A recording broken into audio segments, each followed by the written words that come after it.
राधे राधे। तो कैसे आप सब? उम्मीद करते हैं अच्छे होंगे। मैं रोशन कुमार आप सबों का केबीआर लर्निंग क्लासेस में स्वागत करता हूं। तो हमें उम्मीद है कि आप लोगों ने पिछले वीडियो को अच्छी तरीके से देखे होंगे और आप लोगों के सारे डाउट्स क्लियर हो गए होंगे। आज की क्लास में हम लोग आलस कथा के क्वेश्चन आंसर को देखेंगे। पिछले वीडियो में पिछले क्लास में हम लोगों ने आलस कथा को पूरे डिटेल से पढ़ा था, उसकी क्या सारांश है, सारी चीजों को हमने डिस्कस की थी। आज की क्लास में हम लोग आलस कथा के क्वेश्चन आंसर जितने भी important Bihar board basis exam basis से जितने भी इम्पोर्टेंट क्वेश्चन, सारे क्वेश्चन को आज हम लोग क्लियर करते हुए इस क्लास को देखते हुए जाएंगे। तो आइए देखते हैं आज की क्लास में हम लोग। और हाँ, आप लोगों को अगर वीडियो अच्छा लगे तो लाइक सब्सक्राइब कीजिएगा और अपने दोस्तों के साथ शेयर कीजिएगा। तो आइए देखते हैं। वीडियो शुरू करने से पहले और क्लास शुरू करने से पहले आप लोगों के लिए एक लाइन है।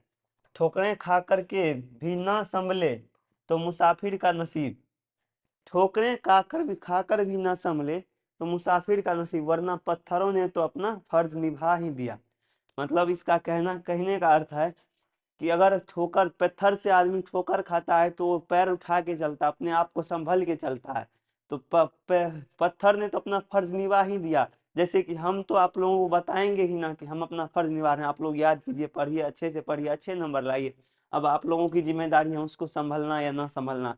वही पत्थरों ने तो अपना फर्ज निभा दिया। ठोकरें खाकर भी ना संभले तो मुसाफिर का नसीब। ठोकरें खाकर भी ना संभले, बहुत अच्छी गहरी लाइन है। देखिएगा, ध्यान में रखिएगा, आप लोगों का एग्जाम है इसीलिए आप लोगों के लिए ये लाइन लिखा है। ठोकरें खाकर भी ना संभले तो मुसाफिर का नसीब, वरना पत्थरों ने तो अपना फर्ज निभा ही दिया। पत्थर तो अपना फर्ज निभा ही दिया कि आप संभल के चलिए। वैसे हम लोग तो अपना फर्ज निभा ही रहे। अच्छे से पढ़िए, अच्छे से प्रिपेयर होके एग्जाम में जाइए। आप लोगों की नसीब, आप लोग अच्छे से वीडियो देखिएगा, अच्छे नंबर ले आइएगा।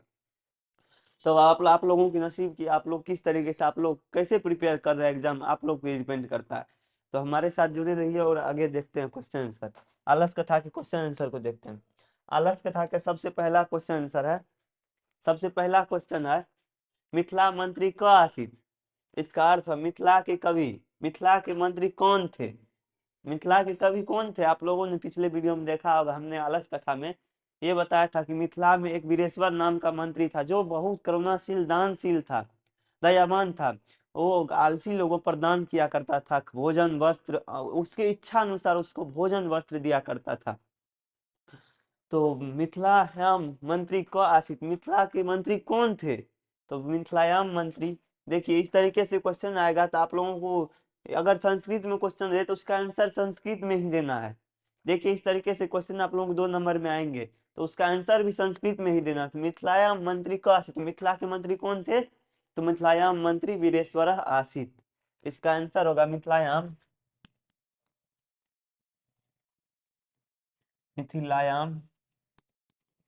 मिथिलायाम मंत्री वीरेश्वर आसित। इसका आंसर होगा मिथिलायाम मंत्री वीरेश्वर आसित। अगला क्वेश्चन आप लोगों से पूछ रहा है, चत्वारा आलसा के बहिष्कृत्वा। इसका हिंदी हुआ चत्वारा आलसा, 4 आलसी को के बहिष्कृता मतलब कौन बाहर किया? 4 आलसी को कौन बाहर किया? तो आप लोग आंसर दीजिए सर। 4 आलसी, चतवारा आलसी को यानी कि घर में जब आग लगाई गई थी आलसी लोगों की परीक्षा, धूर्त आलसी की परीक्षा लेने के लिए, तो उस चारों आलसी को कौन बाहर किया?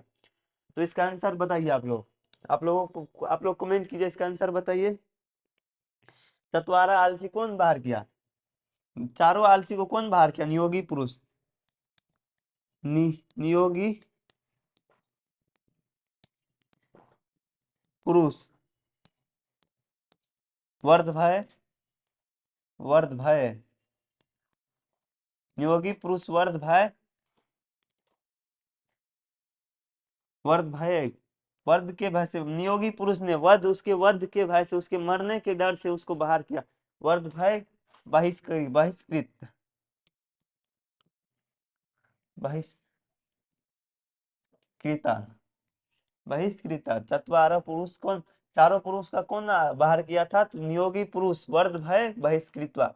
चारों नियोगी पुरुष जो वहां के नियुक्त किए हुए पुरुष थे, वो उस चारों आलसी को बाहर किए। काहे कि वध के डर से, कि इसका मृत्यु, इसकी मृत्यु ना हो जाए, इसके भय से उस चारों पुरुष को नियोगी पुरुष ने वहां से जो था वहां नियुक्त किया गया कार्यक्रमी था वो बाहर किया था, राजपुरुष या नियोगी पुरुष।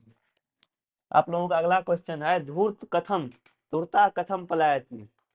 इसका अर्थ हुआ धूर्त, धूर्ता कथम पलायति, धूर्ता कथम पलायति, धूर्त लोग क्यों भागने लगे, धूर्ता कथम पलायति, धूर्त लोग क्यों भागने लगे, धूर्त लोग क्यों भागने लगे, आप लोग बताइए इसका आंसर। धूर्त लोग क्यों भागने लगे, तो धूर्त लोग जो है ना, जब परीक्षा लेने के लिए आग लगाई गई थी गृह में, तब धूर्त लोग पलायन करने लगे थे। धूर्त लोग क्यों भागने लगे, अग्निर्लग्नम गृहम, अग्नि अग्निर्लग्नम, अग्निर्लग्नम गृहम, अग्निर्लग्नम गृहम पलायति, पला अग्निर्लग्नम गृहम पलायति, अग्निर्लग्नम गृहम पलायति। अग्नि लगने के भय से, मतलब घर में जब आग लग गया तब वो चारों आलसी भाग गए घर से। पलायति, पलायिता, जब अग्नि घर में आग लग गई तब वो चारों आलसी भाग गए घर से। कहाँ से भाग गए, चारों आलसी घर से भाग गए। निर्गति नाम प्रथम का आस्ति, निर्गति में प्रथम स्थान किसका होता है, आप लोगों से पूछे जाए निर्गति में प्रथम स्थान किसका होता है,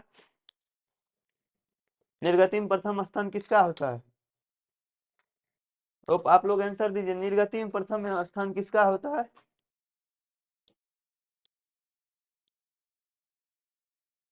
निर्गति में प्रथम स्थान किसका होता है, किसकी सबसे पहली निर्गति होती है, आप लोग आंसर दीजिए, आप लोग आंसर दीजिए, सबसे पहली निर्गति किसकी होती है।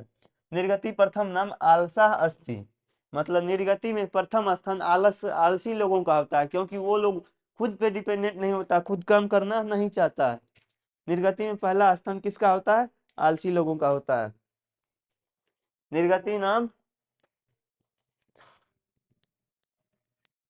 निर्गत नाम प्रथम आलस, आलस अस्थि।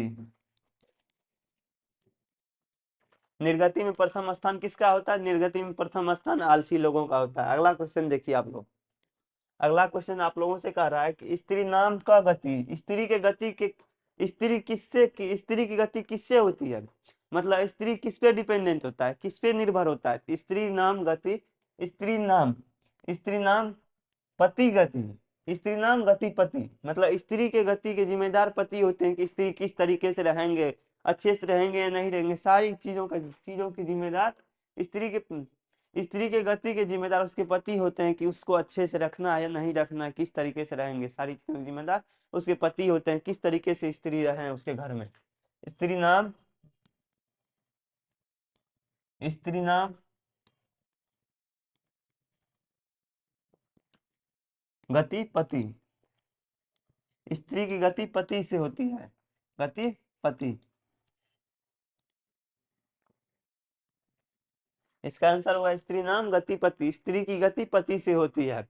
आप लोगों का अगला क्वेश्चन देखिए, अगला क्वेश्चन आप लोग देखिए, वीरेश्वर को आसित, वीरेश्वर कौन था, आप लोगों को पूछा जाए कि वीरेश्वर कौन था, तो आप लोग आंसर इसका दीजिए, कमेंट कीजिए आंसर।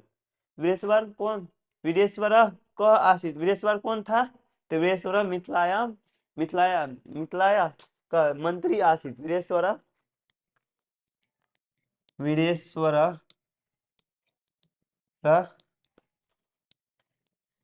मिथिलाया मंत्री आसित, मंत्री आसित, इसका आंसर होगा। वीरेश्वर मिथिला का मंत्री था। अगला अगला क्वेश्चन आप लोग देखिए।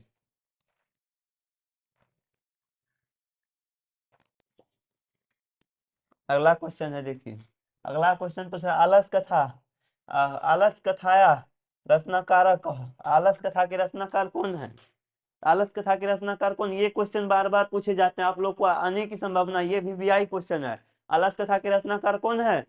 कमेंट कीजिए। हमने पिछले वीडियो में बताया था, कमेंट कीजिए। देखे होंगे वीडियो, नहीं देखे हैं तो उस वीडियो को जाके देखिए। आप लोगों को इस चैप्टर से एक भी क्वेश्चन आए तो नहीं छूटेगा, इतना मजेदार वीडियो है और हंसी भी लगेगा।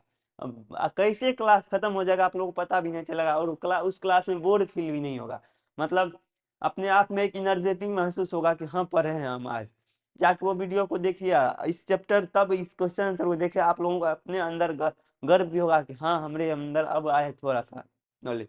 तो मिथिला आलस कथा के रचनाकार कौन है? तो आलस कथायाम रचनाकार, आलस कथाया रचनाकार विद्यापति, मैथिली कवि विद्यापति। आलस कथा या रचनाकार मिथिलाया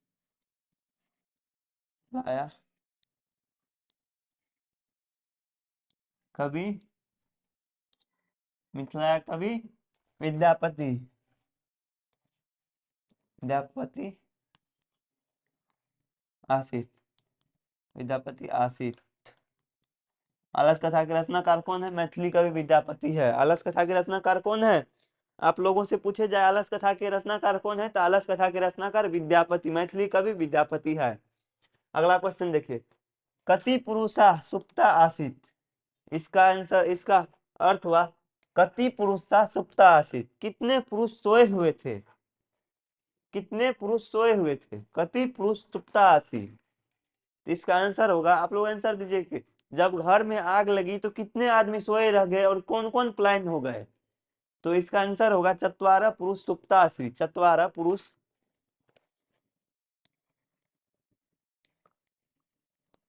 रह पुरुष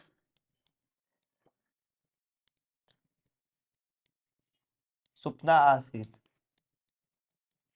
चार पुरुष सोए रह गए। जब घर में आग लगी तो कितने आदमी सोए रह गए, कितने पुरुष सोए रह गए? तो चार पुरुष सोए रह गए थे। चार आलसी जो थे वो सोए रह गए थे। जब घर में आग लगी तो कितने आदमी सोए रह गए, कितने पुरुष? तो चार चार आलसी पुरुष सोए रह गए थे,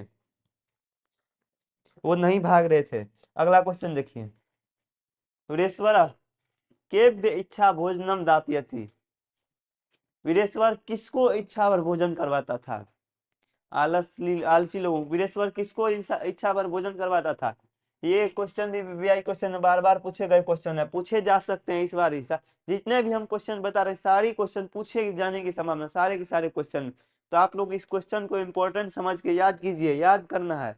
और वीडियो देखिएगा तो आप लोगों को एक भी क्वेश्चन नहीं छूटेगा। जाके वो भी वीडियो देखिए, इस वीडियो में भी बने रहिए। आप लोग को क्वेश्चन में अगर इस चैप्टर से एक भी क्वेश्चन एग्जाम में आए तो नहीं छूटेगा।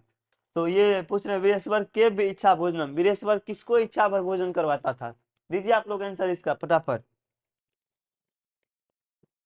वीरेश्वर के इच्छा भोजनम, वीरेश्वर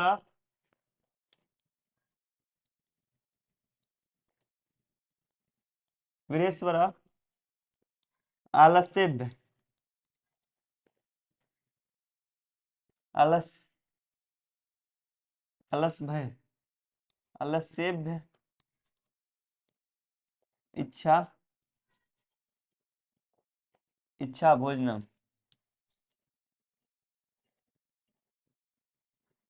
दापीति।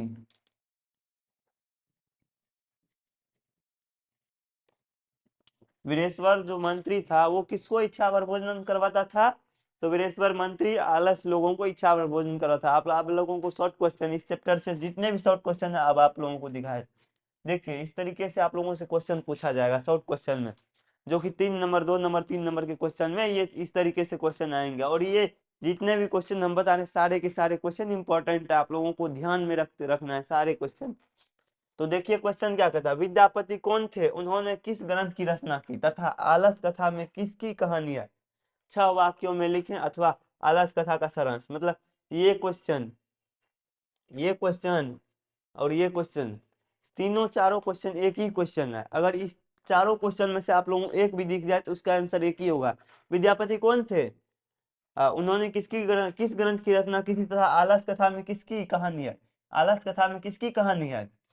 तो 6 वाक्यों में लिखे अथवा आलस कथा का सारांश लिखे। आलस कथा में किसकी कहानी? विद्यापति कौन थे? विद्यापति मैथिली साहित्य मैथिली कवि थे और उन्होंने संस्कृत पर भी राज किया। विद्यापति संस्कृत मैथिली कवि थे, मैथिली के प्रसिद्ध कवि थे और उन्होंने संस्कृत पर भी राज किया। उसका संस्कृत पर भी बहुत बड़ा अधिकार अथी था, बहुत बड़ा योगदान था संस्कृत में भी। संस्कृत में भी बहुत सारे ग्रंथ लिखे।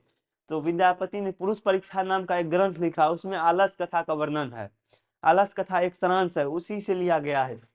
विद्यापति मैथिली कवि थे, उन्होंने पुरुष परीक्षा नाम का ग्रंथ लिखा, उसी से ये सारांश लिए गए हैं। ये अंश उसी का एक अंश है आलस कथा। आलस कथा और इसमें 4 आलसी की पहचान की गई है और यह बताया गया है कि आलसी लोग को अगर करुणामय लोग और दानशील लोग ना हो तो इस दुनिया में उसको देखने वाला कोई नहीं है। तो इसका आंसर यही होगा कि विद्यापति मैथिली कवि थे और उन्होंने पुरुष परीक्षा नाम का एक ग्रंथ लिखा, उसमें पुरुष मानव दोषों के बारे में एक अंश लिखा, उसमें आलस कथा का वर्णन है और उसमें बताया गया है कि आलसी लोगों को अगर दुनिया में करुणामय दानशील लोग ना हो तो उसको देखने वाला कोई नहीं है, भले वो दुर्गति में मर जाए उसको देखने वाला कोई नहीं होता है। तो अगला अगला क्वेश्चन देखिए, इसका आंसर यही होगा। इसका सारांश यही है, आलस कथा का सारांश यही है कि आलसी लोगों को अगर देखने वाला इस दुनिया में कोई ना हो तो उसको कोई नहीं देख सकता। अगला क्वेश्चन देखिए, आलस कथा में आग लगने पर क्या हुआ? आलसशाला में आग लगने पर क्या हुआ? आप लोग बताइए, आलसशाला में जब आग लगी तो क्या हुआ था? आलसशाला में जब आग लगी तो जितने भी धूर्त आलसी थे, सबसे पहले जितने भी बनावटी आलसी थे उन्होंने भागना स्टार्ट किया। क्या क्या? भागना स्टार्ट किया कि चलो भागो, अब भाग चलते हैं, हम लोग नहीं बचेंगे, मरने के भय से भागना स्टार्ट किया। उसके साथ साथ कुछ ऐसा आलसी था, कुछ इस तरीके का आलसी था, वो भी भागना स्टार्ट कर दिया। जो जो खुद आलसी भी था वो भी भागना डर से स्टार्ट कर दिया। और बचे कितने आलसी? 4, सिर्फ 4 आलसी बचे थे उसमें। तो जिसको सिर्फ 4 आलसी बचे, बाद में तब उसको मरने के भय से वो अपने आप में बातचीत करने लगे। बातचीत करते हुए देखे बाहर के नियोगी पुरुष देखे, योगी पुरुष जो नियुक्त किए गए पुरुष थे, राजपुरुष, वो जब देखे उनको तो उन्हें बाल पकड़कर, केस पकड़कर बाहर निकाला गया। क्या पकड़कर? आप लोगों को क्वेश्चन में अगर पूछा जाए कि आलस कथा में चारों आलसी को किस तरीके से बाहर निकाला गया तो केस पकड़कर बाहर निकाला, उन्हें केस पकड़कर बाहर निकाला गया आलसशाला से। उन्हें केस पकड़कर आलसशाला से बाहर निकाला गया, इसका आंसर यही होगा।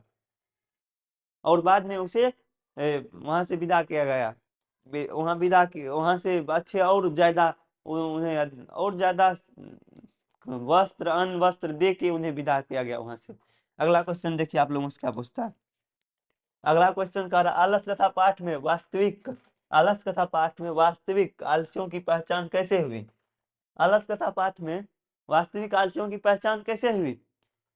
आलस कथा पाठ में वास्तविक आलसियों की पहचान इस तरीके से हुई थी कि जब देखे गए, जब वीरेश्वर नाम का मंत्री मिथिला का था, वो आज सिर्फ आलसी लोगों को भोजन और वस्त्र दे रहे थे। तो हाँ, मतलब जो धूर्त आलसी, मतलब जो नहीं भी आलसी थे, वो मुक्त के समान मुक्त में रहने के लिए वहां बगैर काम किए रहने और खाने का भोजन देख के वहां पहुंच गए। धूर्त आलसी भी वहां पहुंच गए, वो अपने आप को आलसी बताकर वहां पहुंच गए और भोजन वस्त्र पाने लगे।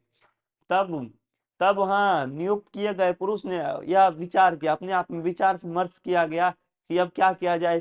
अपने स्वामी जो वो सिर्फ धूर्त लोग, मतलब आलसी लोगों को ही सिर्फ खाना खिलाते हैं, भोजन वस्त्र देते हैं, इच्छा भर भोजन करवाते हैं। यहाँ तो बहुत सारे व्यय खर्च, जब बहुत व्यय खर्च होने लगे तब उन्होंने यह परामर्श किया, उन लोगों ने यह परामर्श किया कि अब इन लोगों की परीक्षा ली जाए। तब उन लोगों की परीक्षा ली गई और परीक्षा में घर में आलसशाला जो वीरेश्वर नाम का मंत्री बना था उसमें आग लगा दिया गया। आलसशाला में आग लगा दी गई, जितने भी धूर्त आलसी थे सभी पलायन कर गए। वहां बचे कौन थे? जो अ, सही में आलसी थे। धूर्त आलसी के साथ साथ कुछ आलसी भी ऐसे ऐसे आलसी थे कि वो पलायन कर गए, और सही में आलसी भी जो बचे हुए थे, 4 आलसी बचे। तो यहाँ वास्तविक आलसियों की पहचान कैसे हुई? तो घर में आग लगने के कारण आलसशाला में आग लगाने के बाद जब नियोगी पुरुष के द्वारा घर आलसशाला में आग लगाया गया, तो जितने भी आलसी वास्तविक आलसी थे वो सब ठहर गए, और जितने भी धूर्त आलसी थे वे सभी पलायन कर गए। इस तरीके से धूर्त आलसी की पहचान इस तरीके से वास्तविक आलसी की पहचान हुई और धूर्त आलसी की पहचान हुई कि कौन धूर्त है कौन वास्तविक है। अगला क्वेश्चन देखिए आप लोगों को क्या पूछा है। आलसशाला के कर्मियों ने आलसियों की परीक्षा क्यों ली? आलसशाला के कर्मियों ने आलसियों की परीक्षा क्यों ली?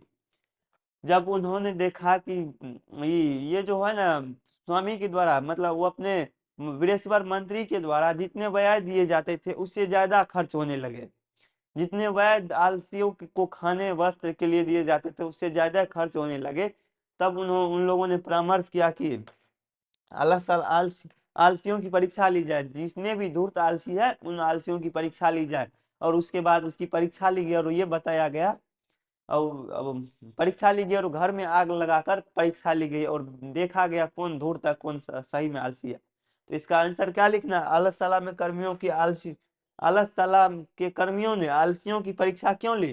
तो आलसशाला के कर्मियों ने धूर्त आलसियों की पहचान के लिए, धूर्त आलसी और सही वास्तविक आलसियों की पहचान के लिए परीक्षा ली गई थी। आलसियों की पहचान के लिए आलसशाला के कर्मियों ने परीक्षा ली थी। इसका आंसर यही होगा। अगला क्वेश्चन देखिए आप लोगों से क्या कहता है। अगला क्वेश्चन कहता है, आलसशाला के कर्मियों ने आलसियों को आग से कैसे और क्यों निकाला? आलसशाला के कर्मियों ने आलसियों को आग से कैसे और क्यों निकाला? देखिए क्वेश्चन, देखिए आप लोग क्या क्वेश्चन है। इसी तरीके से क्वेश्चन आते हैं, और जितने भी क्वेश्चन बता रहे हैं इससे ज्यादा आने की संभावना है। आप लोग क्वेश्चन को ध्यान से देखिए, उसको अच्छे से प्रिपेयर करते हुए जाइए यहाँ से। तो क्वेश्चन कह रहा है, आलसशाला के कर्मियों ने आलसियों को आग से कैसे और क्यों निकाला? तो आलसियों को आग से कैसे और क्यों निकाला? आलसशाला के कर्मियों ने जब धूर्त आलसियों की पहचान के लिए आलसशाला के कर्मियों ने जब धूर्त आलसियों की पहचान के लिए आलसशाला में आग लगाई, तो वहां देखा गया कि अब तो मतलब वहां देखा गया कि अब जितने भी धूर्त आलसी थे सारे धूर्त आलसी पलायन कर गए। उसके साथ साथ कुछ सही में आलसी भी थे वो पलायन कर गए। तो देखे गए कि 4 आलसी बचे हुए हैं। तो उन चारों आलसियों को निकालने के लिए, और आलसशाला के कर्मियों ने सोचा कि अगर इन्हें नहीं निकाला जाए तो उसकी मृत्यु हो जाएगी। वही मृत्यु के भय से आलसशाला के कर्मियों ने उन चारों का बाल पकड़कर कैसे निकाला बाहर? तो उन चारों के बाल पकड़कर बाहर निकाले। और क्यों निकाले? तो वहां जब आग लगी तो सारे धूर्त आलसी बाहर चले गए, वो चारों आलसी बचे रह गए, और उसके मरने के भय से आलसशाला के कर्मियों ने उनके बाल पकड़कर उनको बाहर निकाला। इसका आंसर यही होगा। अगला क्वेश्चन देखिए, आलसशाला में आग क्यों लगाई गई थी? आलसशाला में आग क्यों लगाई गई थी? आप लोग अब इसका आंसर दीजिए। 2 बार इस क्वेश्चन को रिपीट किया गया है। आलसशाला में आग क्यों लगाई गई थी? देखिए आलसशाला में आग क्यों लगाई गई थी? आप लोगों के पास 2 सेकंड का समय, देखिए बताइए आलसशाला में क्यों आग लगाई गई थी?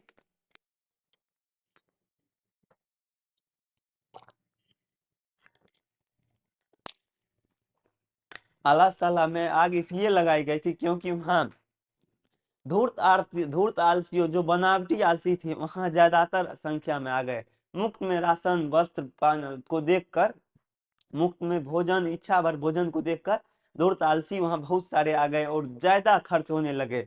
इसीलिए आलसशाला में आग लगाई गई थी, क्योंकि धूर्त आलसी की पहचान करनी थी। कौन धूर्त आलसी है कौन वास्तविक आलसी सही में आलसी है, इसकी पहचान के लिए आलसशाला में आग लगाई गई थी। अगला क्वेश्चन देखिए, चारों आलसियों का संवाद अपने शब्दों में लिखें। 4 आलसी थे उसका संवाद अपने शब्दों में लिखें।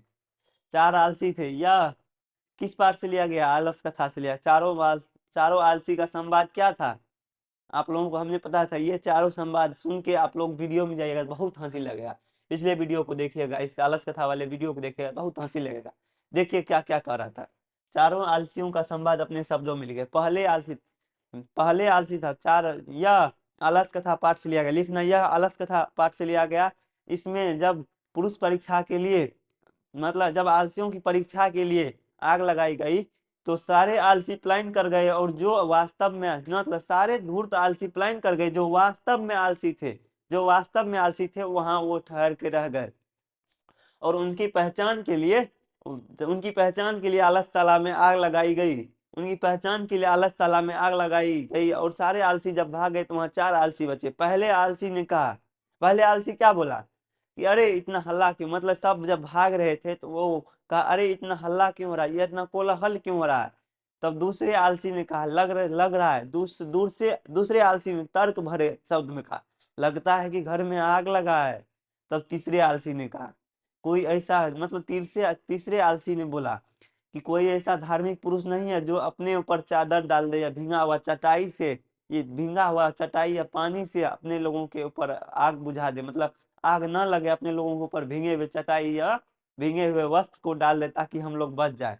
तो चौथा पुरुष देखो कितना विद्वान था, वो कहता है कि अरे बक बक करने वालों, अरे बाचाला, मतलब अरे बक बक करने वालों, तुम लोग क्यों क्यों इतना शोरगुल करते हो, चुपचाप सो नहीं सकते हो। तब चौथा आलसी ने कहा अरे बाचाला, तुम लोग चुपचाप सो नहीं सकते हो। तो चारों आलसियों का संवाद क्या था। पहला आलसी ने कहा कि अरे इतना हल्ला क्यों, इतना कोलाहल क्यों हो रहा है। दूसरा आलसी ने कहा लग रहा है घर में आग लगी है। तीसरा आलसी ने कहा कोई धार्मिक पुरुष नहीं है जो हमें बचा सके और हमारे ऊपर भींगी हुई चटाई अच्छा चादर डाल दें। तो चौथा आलसी कितने क्या कहता है देखो। चौथा आलसी कहता अरे बचाला, अरे बक बक करने वालों, चुपचाप सो नहीं सकते हो, देखो घर में आग लगा, कितना मूर्ख है, कहता चुपचाप सो नहीं सकते हो। अगला क्वेश्चन देखिए क्या कहता है। अगला क्वेश्चन कहता है वीरेश्वर मंत्री की विशेषता का वर्णन कर। मिथिला के जो मंत्री थे वीरेश्वर, उसकी विशेषता क्या थी। वो करुणामय दानशील था। आलसियों लोगों का आलसियों लोगों को भोजन करवाते थे, और जो जिसके पास कुछ नहीं था, जिसकी निर्गति हो गई थी, मतलब जो चल फिर नहीं सकते थे, उसके लिए भोजन इच्छा भर भोजन की व्यवस्था की गई थी। तो उसकी विशेषता क्या थी, वो करुणामय दानशील था, और वो आलसी लोगों जो भी नियोगी पुरुष थे, मतलब जो भी रोगी पुरुष थे, सभी को भोजन करवाते थे अच्छे से। उसकी विशेषता क्या थी, वो करुणामय दानशील था और सारी लोगों को भोजन करवाते थे, भोजन और वस्त्र देते थे सभी आलसियों और जिसकी दुर्गति हो गई थी जिस उसकी सभी को भोजन करवाते थे। तो अगला क्वेश्चन देखिए आप उसका पूछता है, इसका यही आंसर होगा। अगला क्वेश्चन देखिए। अगला क्वेश्चन पूछ रहा है आलस कथा पाठ में किसका वर्णन है। आप लोग बताइए इसका आंसर। आलस कथा पाठ में किसका वर्णन है। आलस कथा पाठ में आलसी लोगों का वर्णन है। आलस कथा पाठ में आलसी लोगों का वर्णन है, जिसमें कि यह बताया गया लिखना। आलस कथा पाठ में आलसी लोगों का वर्णन है जिसमें कि यह बताया गया है कि आलसी लोग किस तरीके से अपने आप को, मतलब भूखे रह सकते हैं, पेट में गुदगुदी मार दे, मतलब पेट जल जाए भूख से लेकिन काम करना नहीं चाहता। आ, और उसमें और उसमें करुणा मैदानशील लोगों का वर्णन है कि अगर करुणा मैदानशील लोग ना हो तो उसकी मृत्यु हो जाए। जिस प्रकार स्त्री स्त्री गति पति, बालका गति माँ मात्र, मतलब बालका गति मातृ, उसी प्रकार आलसी लोगों की मतलब इसका अर्थ हुआ कि जिस प्रकार स्त्री के गति के जिम्मेदार उसके पति और बालक के गति के जिम्मेदार उसकी माँ है, उसी प्रकार अगर इस दुनिया में आलसी पुरुष न थी, इस दुनिया में करुणामय दानशील पुरुष ना हो तो आलसी लोगों की कोई दुर्गति निश्चित, मतलब उसको देखने वाला कोई नहीं है। इसमें किसका वर्णन किया गया, आलसी लोगों का वर्णन किया गया है, और इसमें करुणामय लोगों का वर्णन किया गया, और यह बताया गया है कि अगर इस दुनिया में दानशील करुणामय लोग ना हो तो जिसकी दुर्गति निर्गति हो गई है, जो चल फिर नहीं सकता है, आलसी लोग है, जो कुछ करना नहीं चाहता, तो उसकी सबसे पहली दुर्गति हो जाएगी। अगला क्वेश्चन देखिए आप लोगों से क्या पूछता है। आलस कथा पाठ के लेखक कौन है तथा उस कथा के वाक्यों का उस कथा से क्या शिक्षा मिलता है। आप लोगों ने तो सारी पूरे पढ़ लिया, और उससे क्या शिक्षा मिलता है कि आलस ना हो, आदमी आलसी ना हो, खुद को अपने आप में प्रिपेयर करे ताकि उसमें आलसी ना हो। और दुनिया में यह चाहता अगर आप लोगों के पास धन संपत्ति है तो आलसी लोगों जो भी मतलब जो कुछ करने के योग्य नहीं, जिसके पास हाथ पैर आंख कान नहीं है, उसको दान पुण्य भी करना चाहिए, नहीं तो उसकी दुर्गति हो जाती है। तो अगर आप लोगों के पास ईश्वर ने सब कुछ दिया है तो आलसी लोगों की मतलब दुर्गति लोगों की मदद कीजिए और उन लोगों को खाना पीना भोजन करवाइए। अगर कहीं भी मिले तो आप लोग भी उनका भोजन खाना पीना करवाइए। तो आलस कथा पाठ के लेखक कौन है तथा उस कथा में क्या उस कथा से क्या शिक्षा मिलती है? आलस कथा पाठ के लेखक मैथिली कवि विद्यापति है। कौन है? विद्यापति। मैथिली प्रसिद्ध कवि विद्यापति है। और उस पाठ से यह शिक्षा मिलता है, उस पाठ में यह बताया गया कि अगर दानशील करुणामय लोग न हो इस दुनिया में तो आलसी लोगों की दुर्गति की गई है। और यह भी बताया गया कि अगर इस दुनिया में कहीं भी मुफ्त में कुछ मिल रहा है तो वहां सबसे पहले लोग जाते हैं और चाहते हैं कि और से मतलब अपने ही जाति के लोग को देखकर अगर वहां मुख में देखता है, उनके अंदर ईर्ष्या होता है, उनको मिल रहा है तो हमको क्यों ना मिले, मैं भी वहां जाकर ले लूं। मतलब वो खुद को भी वहां जाना चाहता है, मतलब खुद भी वहां जाके पाना चाहता है, मुफ्त का भोजन रोटी वहां पाना चाहता है। इस कथा से यह भी सीख मिलती है कि लोगों पे करुणामय दानशील भाव रखना चाहिए, किसी से ईर्ष्या न रखे, मतलब ईर्ष्या न रखना चाहिए, किसी से भी ईर्ष्या नहीं रखना चाहिए। तो अगला क्वेश्चन देखिए आप लोगों को। अगला क्वेश्चन बोले थे ना आप लोगों को कि बीच बीच से लाइन दे देंगे, उसको आप लोगों को कहेगा मतलब वो करने, उसका हिंदी अनुवाद करने कहेगा। मतलब आप लोगों से बीच से कोई लाइन उठा देगा, आप लोगों को कहेगा उसका हिंदी अनुवाद कीजिए। तो यही है अबोध हिंदी अनुवाद करें, अबोध हिंदी पठित अबोध हिंदी अनुवाद करें, इस तरीके से क्वेश्चन आएगा। तो ये जो लाइन दिए गए हैं बीच से, तो इसका हिंदी अनुवाद करना है। तो क्या लाइन है देखिए, पढ़िए। पश्चाद आलसानाम सुखम दृष्ट्वा धूर्तपि कृत्रिम आलस्यलाम दर्शायित्वा भोजनम ग्रहन्ति। इसका अर्थ हुआ पश्चात बाद में, आलस्यला में आलस आलसी लोगों का सुखम, पश्चात आलसानाम सुखम दृष्ट्वा आलसी लोगों का सुख देखकर, बाद में दृष्ट्वा देखकर, धूर्त अपि कृत्रिम आलस्याम आलस कृत्रिम आलस्याम दर्शायित्वा भोजनम ग्रहन्ति। मतलब इसका अर्थ हुआ कि बाद में जब देखा गया कि आलस तला में आलसी लोगों का सुख देखकर धूर्त आलसी भी अपने आप को आलसी बताकर, धूर्त आलसी भी अपने आप को आलसी बताकर वहां भोजन वस्त्र को ग्रहण करने के लिए अपने आप को बताते हुए, कि अपने आप को धूर्त आलसी बताते हुए, बनावटी आलसी कृत्रिम आलसी बताते हुए वहां पहुंच गए और मैं वहां भोजन वस्त्र प्राप्त करने लगे। इसका आंसर यही हुआ कि आलसी लोगों का सुख देखकर धूर्त आलसी भी कृत्रिम बनावटी आलसी दे बनाकर वहां बनावटी आलसी के वेश में वहां पहुंचकर भोजन और वस्त्र ग्रहण करने लगे। दर्शायित्वा दिखाकर, अपने आप को आलसी दिखाकर भोजन भोजन ग्रहण करने लगे, भोजन वस्त्र ग्रहण करने लगे। अगला देखिए आप लोगों से क्या पूछा जा रहा है। पश्चातेषु चतुर पश्चातेषु अ, चतुर्स चतुर्षु चतुर्षु पश्चातेषु चतुर्षु आलसेषु अधिकतर वस्तु मंत्री दापयामास। पश्चातेषु चतुर्षु आलसेषु अधिकतर वस्तु मंत्री दापयामास। इसका अर्थ हुआ बाद में, पश्चात तेसु बाद में देखा गया, बाद में चतुर्ष चारों पुरुष, बाद में चारों पुरुष को, जब चारों पुरुष को निकाला गया आग से, तो वहां बाद में चारों पुरुष को आलासेसु उच्च उन चारों आलसी को अधिकतर वस्तु मंत्री दापी तमास, मतलब अधिकतर इसका आंसर होगा बाद में चारों आलसी को अधिकतर वस्त्र और धन। अच्छा, बाद में चारों आलसी को अधिकतर वस्त्र देकर, वस्त्र भोजन देकर और अधिकतम वस्त्र भोजन दिलाया गया। उन चारों आलसी को बाद में अधिकतम और ज्यादा वस्त्र भोजन वस्तु और भोजन दिलाया गया। किसके द्वारा? दिलाकर विदा किया गया। दापिमस मतलब दिलाया गया। अगला क्वेश्चन देखिए आप लोगों से क्या कह रहा है। नियोगी पुरुषे चत्वार अपि आलसाला गृह गृहाद बहि कृता। नियोगी पुरुषे चत्वार अपि आलसाला गृहाद बहि कृत्वा। नियोगी पुरुष चारों आलसी को गृह घर से बाहर निकाला, वही कृत्वा। नियोगी पुरुष चारों आलसी को, नियोगी पुरुष से चतवारा अपि आलसा गृहाद बहि कृत्वा। नियोगी पुरुष जहाँ जो वहाँ नियुक्त पुरुष, राज पुरुष नियुक्त किए गए थे, वो जो थे ना, वो चारों आलसी को घर से बाहर गृहद वही कृत्वा घर से बाहर किया गया। अगला क्वेश्चन देखिए आप लोग।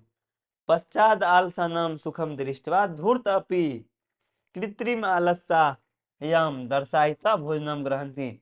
पश्चाद आलसानाम सुखम दृष्ट्वा धूर्त अपि कृत्रिम आलस्याम दर्शयित्वा भोजनम ग्रहन्ति। इसका अर्थ हुआ बाद में, जब बाद में देखा गया, पश्चात पश्चात आलसानाम सुखम दृष्ट्वा, आलसी लोगों का सुख देखकर धूर्त अपि कृत्रिम आलसन दर्शायित्वा भोजन ग्रहन्ति। इसका अर्थ हुआ कि बाद में आलसी लोगों का सुख देखकर धूर्त आलसी भी कृत्रिम आलसी बनाकर, अपने आप को बनावटी आलसी बनाकर, बनावटी आलसी दिखाकर वहां भोजन ग्रहण करने के लिए पहुंच गए, वहां भोजन ग्रहण करने के लिए पहुंच गए। अगला क्वेश्चन देखिए आप लोग। अगला क्वेश्चन कर रहा था, तो गृह लग्नम प्रवृद्धमग्नि दृष्ट्वा धूर्त सर्वे पलायति। पश्चादिषु आलस्यालायाम। क्वेश्चन देखिए आप लोग। ततो गृह लग्नम प्रवृद्ध दृष्ट्वा धूर्त सर्वे पलायति। पश्चात पश्चात दिश आलस्यला अपि पलायति। मतलब इसका अर्थ हुआ ततो गृह लग्नम, जब देखा गया कि घर में आग लगी, ततो गृह लग्नम प्रवृद्ध अग्नि, जब देखा गया घर में आग लग गया, ततो गृह लग्नम प्रवृद्ध अग्नि दृष्टवा धूर्ते सर्वे पलायति। जब देखा गया कि घर में आग लग गई तो धूर्त लोग, जितने भी धूर्त आलसी थे, सभी पलायन कर गए। जब देखे गए कि घर में आग लग गई, जितने भी धूर्त आलसी बनावटी आलसी थे, सभी पलायन कर गए वहां से, सभी भागने लगे कि घर में आग लगे, खुद की जान बचाई जाए। अगला देखिए, धूर्त अपि पलायति। पश्चादिषु आलसा अपि पलायति, मतलब उसके पश्चात कुछ आलसी भी भागने लगे। जब देखा गया कि घर में आग लगी है तो वहां जो धूर्त आलसी थे सभी भागने लगे, उसके साथ साथ कुछ आलसी भी थे, वो भी भागने लगे, चलो भाग चलो, खुद की जान बचाई जाए। अगला क्वेश्चन देखिए आप लोगों से, क्या पूछे जा सकते हैं क्वेश्चन में, एग्जाम में। अगला क्वेश्चन ये जो है ना, इस तरीके से आप लोगों को आ जाएंगे बीच से लाइन, उसका मतलब स्वप्रसंग व्याख्या करने को कहेंगे। मतलब उसका स्वप्रसंग आप लोगों को 4 नंबर 5 नंबर में इस तरीके से क्वेश्चन पूछे जाते हैं कि उनका स्वप्रसंग व्याख्या कीजिए। तो उनका स्वप्रसंग, इसका स्वप्रसंग, इस लाइन का स्वप्रसंग व्याख्या करना है। 4 नंबर में इस तरीके से क्वेश्चन आते हैं। इसका हुआ स्थिति सौकर्य मूला ही सर्वेशम अपि संहिते। मतलब इसका अर्थ अच्छी स्थिति को देखकर सौकर्य मूला ही सर्वेशम अपि संहिते। सजाति नाम दृष्टवा सुखम सजाति नाम सुखम दृष्टवा केन न धावंती जावंता। मतलब अच्छी स्थिति देखकर कौन ऐसा पुरुष होगा जो वहां नहीं जाता। इसका अर्थ हुआ, इसका अगर आप लोगों को कहे जाए कि सप्रसंग व्याख्या करें तो मतलब ये कुछ नहीं, वहां जाके लिख देना है। मतलब उस वहां बीच में जो भी मतलब पर सप्रसंग क्वेश्चन इसके इसके अर्थ के साथ व्याख्या करना, वहां जाके कुछ भी नहीं लिख देना है। व्याख्या क्या करना है, सप्रसंग व्याख्या में जो भी चीज दिए होंगे, मतलब शब्द, जो भी शब्द दिए होंगे, सब प्रसंग जितने भी शब्द दिए हैं उस शब्द की व्याख्या करना है, कुछ भी वहां नहीं लिख के आ जाना है। अगर क्वेश्चन में आ जाए कि सब प्रसंग व्याख्या करें तो शब्द के साथ व्याख्या करना है। तो इसका इसका व्याख्या कैसे, स्थिति सौकर्य मूला ही सर्वेशम अपि संहिते। मतलब अच्छी स्थिति देखकर सौकर्य मूला ही सर्वेशम अपि संहिते, मतलब अच्छी स्थिति देखकर कौन ऐसा जीव होगा जो वहां नहीं जाएगा। अब सभी को संकेत मिलता है अच्छी स्थिति वहां हम चले तो सजाति नाम सुखम दृष्टवा के न धावंती जावंत। मतलब अपने ही जाति के लोग को अच्छी स्थिति में देखकर कौन ऐसा जीव होगा जो वहां नहीं जाना चाहेगा। तो इसका सप्रसंग व्याख्या होगा। सबसे पहले क्या लिखना है कि यह संस्कृत के यह प्यूसम संस्कृत भाग 2 से लिया गया है, जिसके रचयिता प्यूसम संस्कृत भाग 2 के आलस कथा से लिया गया, जिसके रचयिता विद्यापति है। विद्यापति पुरुष परीक्षा नाम का एक ग्रंथ लिखा, उसमें विद्यापति पुरुष परीक्षा नाम का एक ग्रंथ लिखा, उसमें उसका उसका ही आलस कथा एक अंश है, और उसमें इसकी व्याख्या करना, उसमें यह बताया गया है, सप्रसंग व्याख्या है। उसमें यह बताया गया कि अच्छी स्थिति देखकर जो होता है, सभी पुरुष अपने आप को मतलब वहां जाना चाहता, अपने आप को कोई काम करना नहीं चाहता है। अच्छी स्थिति में सभी लोग जो होते हैं जाने चाहते हैं, चाहे वो सोचते हैं कि मैं भी वहां जाऊं, वहाँ अच्छी स्थिति है, वहाँ अच्छा भोजन वस्त्र खाना मिलता है। जो आलसी लोगों को देखता है आलसी लोगों को मिलता है, उसको देखकर उसके अंदर ईर्ष्या होता है कि वो जब पा रहे हैं तो मैं भी वहां क्यों न जाके पाऊं। उसका उसके अंदर ये ईर्ष्या होती है कि मैं भी वहां जाके पाऊं, और वह वहां जाने को सोचता है। तो सजाति नाम सुखम दृष्टवा केन न धावंती जावंत, कौन ऐसा पुरुष होगा जो खुद के जाति के लोग को वहां देखकर वहां जाना चाहेगा। सभी ऐसे समाज में ऐसे लोग होते हैं जो अपने ही जाति के लोग को देखकर वहां अच्छी स्थिति देखकर वहां खुद को वहां जाना चाहता, मतलब खुद वहां जाना चाहता है कि मैं भी उस अच्छी स्थिति में जाऊं और बैठे बैठे भोजन ग्रहण करूं। तो इसमें यह व्याख्या किया गया है, इसमें यही बताया गया कि ऐसी मतलब ऐसा कौन नहीं होगा जो वहाँ अपने ही जाति के लोग को सुख में देखकर जाना चाहेगा। और सभी लोग अपने मतलब सभी लोग जो है ना स्थिति सोकर सभी लोग अच्छी स्थिति को देखकर वहाँ जाने को मतलब प्रेरित होते हैं। इसका सब प्रसंग व्याख्या इसी मतलब 5 नंबर में रहेगा, ज्यादा लिखना है इसका आंसर, पर पूरे प्रसंग के साथ अर्थ के साथ व्याख्या उसका करना है। अगला क्वेश्चन देखिए, पतिरेव गति स्त्रीणाम बालकानाम जननी गति, पतिरेव गति स्त्रीणाम बालकानाम जननी गति, ना नालसानाम गति कचिले कचिलोके करुणा करुणिकम बिना। मतलब सबसे पहले क्या बताया था, अगर आप लोगों को सब प्रसंग व्याख्या में आएगा तो सबसे पहले वो लिखना है कि यह कहाँ से लिया गया है। तो यह पीयूषम भाग 2 के आलस कथा से लिया गया, जिसके रचयिता। उसके बाद सब इस अगर स्वप्रसंग व्याख्या करने को कहे तो उसमें यह भी लिखना है उसके रचयिता कौन है, उसके मतलब उसके लेखक कौन है, उसको कौन लिखा है, ये सारी चीज को उसमें लिखना कहाँ से लिया गया है। तो उसके लेखक विद्यापति, मैथिली कवि विद्यापति है, जो कि पुरुष परीक्षा नाम का एक ग्रंथ है, उसमें यह मानव दोषों के बारे में वर्णन किया गया। उसी मानव दोष में एक अलस कथा नाम का दोष का वर्णन किया गया, उसी से लिया गया है और उसी का एक अंश है ये। तो तब इसका अर्थ होता है पतिरेव गति स्त्री नाम बालका नाम जननी गति, मतलब इसका अर्थ हुआ कि पति किस तरीके से रहेगा, कैसे रहेगा, पति के रहन सहन का गति जिम्मेदार उसके पत्नी के रहन सहन का जिम्मेदार उसके पति हैं, और बाल का नाम जननी गति मतलब बच्चे की रहन सहन किस तरीके से खाना किस तरीके से भोजन कर उसकी जिम्मेदार उसकी माँ होती है। ना नालसा नाम गति कचिलो के करुणिकम बिना, मतलब आलसी लोग जो है ना इस दुनिया में, लेकिन आलसी लोग इस दुनिया में बगैर करुणा दानशील करुणामय लोगों के बगैर उसकी देख रेख कोई नहीं कर सकती है। तो इसीलिए इस पाठ में यह लिखा गया है, यह विद्यापति द्वारा लिखा गया है कि पति के गति के जिम्मेदार उसके पति, पति पत्नी के गति के जिम्मेदार उसके पति और बालक की गति के जिम्मेदार उसकी माता है। उसी प्रकार अ, आलसी लोगों की गति के जिम्मेदार उसके आलसी लोगों की किस तरीके की गति होगी उससे यह आलसी लोगों की किस तरीके से गति होगी उसमें यह मतलब करुणा उसका जिम्मेदार करुणामय उसके उसको देख रेख करने वाले करुणामय लोग दानशील लोग जो होते हैं वे जिम्मेदार होते हैं। इसमें यही इस पाठ में यही बताया गया है कि आलसी लोग किस तरीके से करुणामय भोजन ग्रहण करेंगे, आलसी लोगों के करुणामय दानशील लोग ना हो तो उसकी गति को मतलब दुर्गति हो जाएंगे, वो मृत्यु को प्राप्त हो जाएंगे, उनको देखने वाला कोई नहीं होगा। तो इस पाठ में इसी के बारे में व्याख्या किया गया था। आगे क्वेश्चन देखिए आप लोगों को क्या पूछता है। अगला क्वेश्चन है उद्रान, मतलब इस तरीके से आप लोगों को क्वेश्चन पूछेगा इस गद्यांश पार्ट शॉर्ट क्वेश्चन पूछेंगे। आप लोगों को शॉर्ट क्वेश्चन पूछे जाएंगे और इसका आंसर संस्कृत में देना है। मतलब जिस तरीके से जिस चीज में आप लोगों को क्वेश्चन पूछे उसमें आंसर देना। संस्कृत में हिंदी में भी क्वेश्चन पूछता है, उसका आंसर भी हिंदी में ही देना रहता है। तो अगर आप लोगों को संस्कृत में क्वेश्चन पूछता है तो आंसर उसका संस्कृत में देना है, हिंदी में पूछता है तो हिंदी में देना है। तो क्वेश्चन देखिए, आसीत मिथिलायाम वीरेश्वर नाम मंत्री स स्वभाव दानशील करुणा स्वभाव दानशील करुणा करुणिकस्त सर्वे भयो दुर्गते भयो प्रत्या इच्छा भोजनम दापिति। मिथिला में वीरेश्वर नाम का मंत्री था। स्वभाव उसकी स्वभाव दानशील करुणिकम सर्वे भयो उसका स्वभाव दानशील करुणामय था। वे दुर्गति जिसकी दुर्गति हो गई, जिसको खाना भोजन नहीं मिलता था उसको इच्छा भर भोजन करवाता था। तो इससे इस ये आप लोगों को दे दिए जाएंगे, इससे क्वेश्चन पूछे जाएंगे। मतलब आप लोगों को एक लाइन कहीं से बीच से उठा के दे दिए जाए और उनसे आप लोगों को क्वेश्चन पूछा जाए ये लाइन आप लोग को पढ़ के इसका आंसर देना। यह गद्यांश किस पाठ से उद्धत है?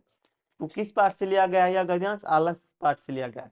प्यूसम भाग 2 के आलस कथा से लिया गया है। वीरेश्वर कौन था? वीरेश्वर कौन था? देखिए यहाँ इसे पढ़ना, वीरेश्वर आसित मिथिलायाम वीरेश्वर नाम मंत्री, मतलब वीरेश्वर मिथिला का एक मंत्री था। वीरेश्वर कौन था? वीरेश्वर मिथिला का एक मंत्री था। दापयती शब्द का अर्थ क्या है?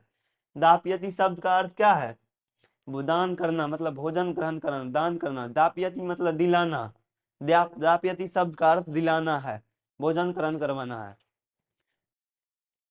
तो आज के लिए इतना ही, मिलते हैं नेक्स्ट क्लास में आप लोगों के साथ।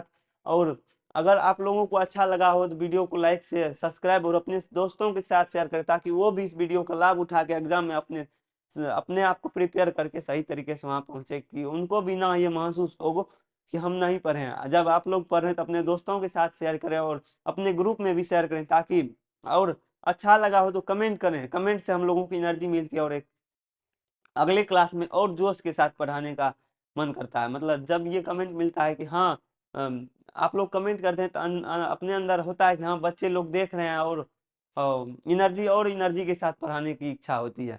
तो ठीक है, मिलते हैं नेक्स्ट क्लास में, तब तक के लिए धन्यवाद।